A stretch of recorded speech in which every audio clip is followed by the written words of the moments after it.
Sir ಈಗಾಗಲೇ ರಂಗಾಯಣದ ನಿರ್ದೇಶಕರಿಗೆ ಎಷ್ಟು ಖುಷಿ ಅನ್ನಿಸ್ತಾ ಇದೆ ಅಂತ? ಭಾಳ ಸಂತೋಷ ಆಗ್ತದೆ.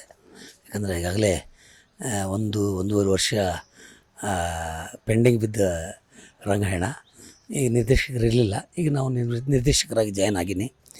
ಮಾಡಬೇಕಾದ ಕೆಲಸ ಭಾಳಷ್ಟಿದೆ, ಜವಾಬ್ದಾರಿ ಅದ, ಸವಾಲುಗಳದಾವ. ಅವೆಲ್ಲ ಸವಾಲುಗಳನ್ನು ನಾನು ಸ್ವೀಕರಿಸಿದ್ದೀನಿ, ಹೋರಾಡ್ತೀನಿ. ರಂಗಾಯಣ ನನ್ನ ಜೊತೆಗಿದೆ. ರಂಗಾಸಕ್ತರು ಅದಾರ, ರಂಗ ಕಲಾವಿದರು ಅದಾರ, ರಂಗ ಸಮಾಜ ಇದೆ. ರಂಗಾಯಣದ ಎಲ್ಲರನ್ನು ಕರ್ಕೊಂಡು ಒಗ್ಗೂಡಿಸ್ಕೊಂಡು ಕೆಲಸ ಮಾಡ್ತೀನಿ. ಸರ್ ತಮ್ಮ ಐಡಿಯಾಲಜಿ ನಾವು ಕೇಳ್ಪಟ್ಟಿವಿ, ತಮ್ಮ ಯಾಕೊಂದು ಯೋಜನೆಗಳನ್ನ ಹಾಕೊಂಡಿದ್ದೀರಿ ಅಂತ. ಇದು ಮುಂದಿನ ಯಾವ ಥರ ಯೋಜನೆಗಳನ್ನ ಅಭಿವೃದ್ಧಿಗಾಗಿ? ಭಾಳಷ್ಟು ಯೋಜನೆಗಳದಾವೆ, ಎಲ್ಲ ಕನಸುಗಳು ಹೊತ್ಕೊಂಡು ಬಂದೀನಿ ನಾನು. ಆ ಕನಸುಗಳನ್ನು ಈಡೇರಿಸುವಂಥ ಕೆಲಸ ಮಾಡಬೇಕಾಗಿದೆ. ಹೋರಾಟ ಇದು ಸುಮ್ಮನೆ ಆಗೋದಿಲ್ಲ, ದೊಡ್ಡದೊಂದು ಕುಸ್ತಿ ಇದೆ. ಈ ಕುಸ್ತಿಲಿ ಗೆಲ್ಲಬೇಕು ನಾವು ಅಷ್ಟೇ. ಯಾಕಂದರೆ ಇಲ್ಲಿ ಇದ್ರಾಗ ಗ್ರಾಮೀಣ ಕಲಾವಿದ್ರನ್ನ ಮತ್ತು ರಂಗಾಸಕ್ತರನ್ನ ಎಲ್ಲರನ್ನೂ ಎಲೆಮರೆಕಾಯಿ ಅಂತ ಭಾಳಷ್ಟು ಜನ ಕಲಾವಿದರಿಗೆ ಕೆಲಸಗಳು ಸಿಕ್ಕಿಲ್ಲ, ರಂಗಾಯಣದಿಂದ ಉಪಯೋಗ ಆಗಿಲ್ಲ. ಅವರೆಲ್ಲರನ್ನೂ ಒಕ್ಕಟ್ಟಾಗಿ ಜೊತೆಗೂಡಿಕೊಂಡು ನಾವು ರಂಗಾಯಣ ಮುಂದೂಡಿಸ್ಕೊಂಡು ಹೋಗ್ಬೇಕಾಗೈತೆ.